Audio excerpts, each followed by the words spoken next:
ಗಡಿ ಜಿಲ್ಲೆ ಬೆಳಗಾವಿಗೂ ಕೂಡ ಬೇಸಿಗೆಯ ಎಫೆಕ್ಟ್ ತಟ್ಟಿದೆ. ರಕ್ಕಸಕೊಪ್ಪ ಡ್ಯಾಮ್ ಖಾಲಿ ಖಾಲಿ ಆಗಿದೆ. ಇನ್ನು ಬೆಳಗಾವಿಯ ಮಹಾನಗರದ 58 ವಾರ್ಡ್ಗಳಿಗೆ ನೀರು ಪೂರೈಕೆಯಲ್ಲಿ ಬದಲಾವಣೆ.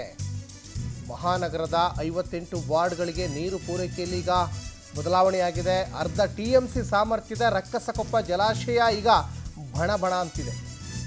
ಸದ್ಯ ಜಲಾಶಯದಲ್ಲಿ 8 ಅಡಿಯಷ್ಟು ನೀರಿನ ಸಂಗ್ರಹ ಇರುವಂತಹ ಮಾಹಿತಿ ಕೂಡ ಈಗ ಸಿಗ್ತಾ ಇದೆ. ಇನ್ನು ವಾರಕ್ಕೆ ಒಂದು ಬಾರಿ ಮಾತ್ರ ನೀರು ಪೂರೈಕೆ ಆಗ್ತಾ ಇದೆ. ಜನ ಹೈರಾಣಾಗಿದ್ದಾರೆ. ವಾರಕ್ಕೆ ಒಂದು ಸಲ ಮಾತ್ರ ನೀರು ಬಂದರೆ ಹೆಂಗೆ ಬದುಕಬೇಕು ಅವರು?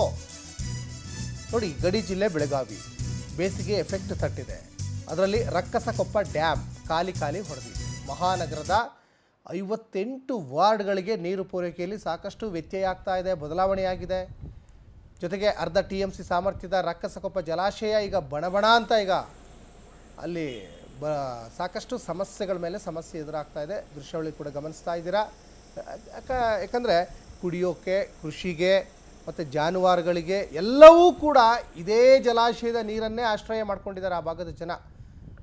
ಏನು ಮಾಡಬೇಕು ಗೊತ್ತಾಗ್ತಾ ಇಲ್ಲ. ವಾರಕ್ಕೊಂದು ಸಲ ಮಾತ್ರ ಈಗ ನೀರು ಬಿಡ್ತಾರೆ ಅಂತ ಆ ಭಾಗದ ಜನ ಒಂದಿಷ್ಟು ಪರಿತಪಿಸ್ತಾ ಇದ್ದಾರೆ. ವಾರಕ್ಕೊಂದು ಸಲ ನೀರು ಮಾತ್ರ ಬಿಟ್ಟರೆ ಹೆಂಗೆ?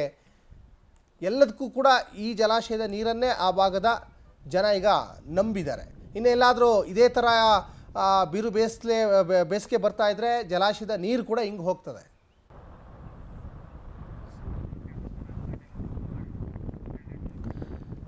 ಈ ಬಗ್ಗೆ ನಮ್ಮ ಪ್ರತಿನಿಧಿ ಮಂಜುನಾಥ್ ಪಾಟೀಲ್ ಒಂದು ವಾಕ್ ಥ್ರೂ ಮಾಡಿದ್ದಾರೆ, ಬನ್ನಿ ನೋಡ್ಕೊಂಬರೋಣ.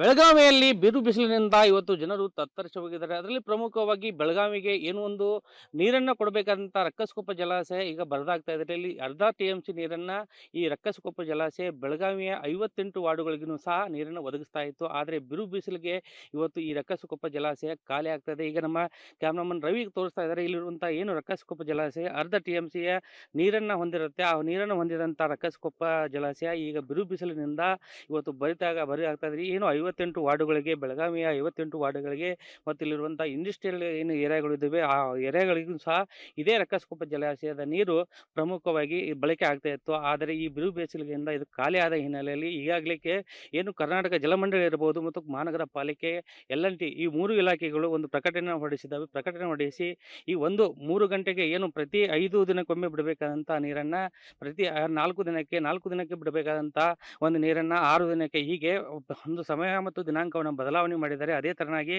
2 ಗಂಟೆ 3 ಗಂಟೆ ಒಂದು ಸಮಯವನ್ನು ಆ ಒಂದು ಇಲಾಖೆಯವರು ನೀರನ್ನು ಬಿಡ್ತಾ ಇದ್ರು. ಆದರೆ ನೀರು ಬಿಡುವಂಥ ಸಮಯನೂ ಸಹ ಈಗಾಗಲೇ ಬದಲಾವಣೆ ಮಾಡಿದ್ದಾರೆ. ಅದರಲ್ಲಿ ಪ್ರಮುಖವಾಗಿ 1 ಗಂಟೆ 45 ನಿಮಿಷ ಮಾತ್ರ ಮನೆಗೆ ನೀರನ್ನು ತಲುಪಿಸಲಾಗುತ್ತೆ. ಯಾಕಂದರೆ ಬಿರು ಬಿಸಿಲಿನಿಂದ ಆವಿಯಾಗಿ ಹೋಗ್ತಾ ಇದೆ. ನೀರಿನ ಪ್ರಮಾಣ ಹೆಚ್ಚಾಗಬೇಕಾದಂಥ ಸಮಯದಲ್ಲಿ ಆ ನೀರು ಕಡಿಮೆ ಆಗ್ತಾ ಇದೆ. ಈ ಒಂದು ಹಿನ್ನೆಲೆಯಲ್ಲಿ ಇನ್ನಾದರೂ ಸಹ ಬೆಳಗಾವಿಯ ಜನರು ಏನು ನೀರನ್ನು ಮಿತವಾಗಿ ಬಳಸಬೇಕಂತೇಳಿ ಈಗಾಗಲೇ ಪ್ರಕಟಣೆಯನ್ನು ಕರ್ನಾಟಕ ಜಲಮಂಡಳಿಯರು ಒಂದು ಸಲ್ಲಿಸಿದ್ದಾರೆ. ಈ ಒಂದು ಹಿನ್ನೆಲೆಯಲ್ಲಿ ಇಲ್ಲಿರುವಂಥ ಬೆಳಗಾವಿಯ 58 ವಾರ್ಡಿನ ಜನ ಏನು ಮಾಡಬೇಕು, ಇನ್ನಾದರೂ ಸಹ ನೀರನ್ನು ಮಿತವಾಗಿ ಬಳಸಬೇಕಂತೇಳಿ ಇಲ್ಲಿ ಅವರು ಆಗ್ರಹ ಪಡಿಸ್ತಾ ಇದ್ದಾರೆ. ಅದೇ ತರನಾಗಿ ಬೆಳಗಾವಿಗೆ 2 ಜಲಾಶಯದಿಂದ ಪ್ರಮುಖವಾಗಿ ಹಿಡಕಲ್ ಜಲಾಶಯ ಆಗಿರ್ಬೋದು ಮತ್ತು ರಕ್ಕಸಕೊಪ್ಪ ಜಲಾಶಯದಿಂದ ನೀರಿನ ಪೂರೈಕೆ ಆಗ್ತಾ ಇತ್ತು. ಯಾಕಂತಂದರೆ ಒಂದು ಕಡೆ ಬಿಸಿಲಿನ ತಾಪಮಾನ 35ರಿಂದ 40ಕ್ಕೆ ಹೋಗ್ತಾ ಇದೆ. ಈ ಒಂದು ಹಿನ್ನೆಲೆಯಲ್ಲಿ ತಾಪಮಾನದ ಹಿನ್ನೆಲೆಯಲ್ಲಿ ಆವಿಯಾಗಿಂಥ ನೀರು ಇವತ್ತು ಬರಿದಾಗ್ತಾ ಇದೆ. ಇನ್ನಾದರೂ ಸಹ ಅಧಿಕಾರಿಗಳು ಮತ್ತು ಏನು ಒಂದು ಹೊರಡಿಸಿದಂಥ ಪ್ರಕಟಣೆಗೆ